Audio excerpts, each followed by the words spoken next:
কড়া নিরাপত্তা ব্যবস্থার মধ্য দিয়ে রবিবার সকাল 7টা থেকে শুরু হয়েছে ত্রিপুরা স্বশাসিত জেলা পরিষদ বা এডিসি নির্বাচনে ভোট গ্রহণ পর্ব। গণতান্ত্রিক এই উৎসবে সামিল হয়ে এদিন 26 নম্বর বীরচন্দ্র কলসি কেন্দ্রে নিজের ভোটাধিকার প্রয়োগ করেন রাজ্যের প্রাক্তন মন্ত্রী মনীন্দ্র রিয়াং। এদিন ভোট দেওয়ার পর সংবাদ মাধ্যমের মুখোমুখি হয়ে নিজের প্রতিক্রিয়া ব্যক্ত করেন তিনি। প্রতিক্রিয়ায় তিনি বলেন, কাজের নিরিখে এবার সবকিছু হবে। অতীতে কে কী করেছে তার উপর ভিত্তি করেই মানুষ ভোট দেবে। যে দলই সরকার গঠন করুক না কেন, রাজ্যের মানুষ অন্তত একটি পরিবর্তন দেখতে চায়। এখন পর্যন্ত তার নজরে নির্বাচন শান্তিপূর্ণভাবেই চলছে বলে তিনি আশা ব্যক্ত করেন। এখন এটা কাজের নিরিখে সব কিছুই হলো। কোন কোন পার্টি, এখন এখানে তো বিভিন্ন পার্টি আছে, প্রতিযোগী অনেক তো আছে। এখন কার কি ফিউচার, সে অতীতে কী করছে তার উপরে নির্ভর করে কাজের নিরিখে মানুষের ভোট পাইব।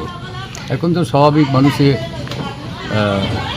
এখন যে সবাই আশা করে যারাই সরকার গঠন করুক অন্তত যাতে একটা পরিবর্তন একটা দেখা যায়, এই ধরনের চিন্তা ভাবনা সব মানুষেরই আছে। এখন এখানে তো ক্যান্ডিডেট অনেক থাকলেও আর কি, প্রতিদ্বন্দ্বী অনেক থাকলেও সবার তো কাজ হওয়ার কথা না। আমি তো মনে করি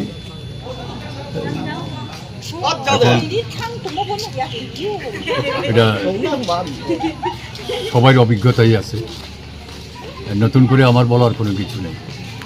আজকের দিনে ভোট কি শান্তিপূর্ণভাবে হচ্ছে না কোনো প্রকার অপ্রীতিকর ঘটনা ঘটছে? না, আমার তরফ থেকে এরকমভাবে কোনো কিছু না, কারণ অন্য কোনো জায়গায় এমন কিছু ঘটেছে এই ধরনের খবরও এখনও অবধি করে করা হয় নাই।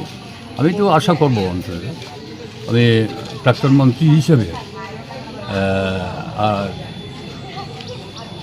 আমি সবার কাছে অনুরোধ করবো যাতে শান্তির সম্প্রীতির মাধ্যমে দিয়ে যেখানে জাতি বিদ্বেষী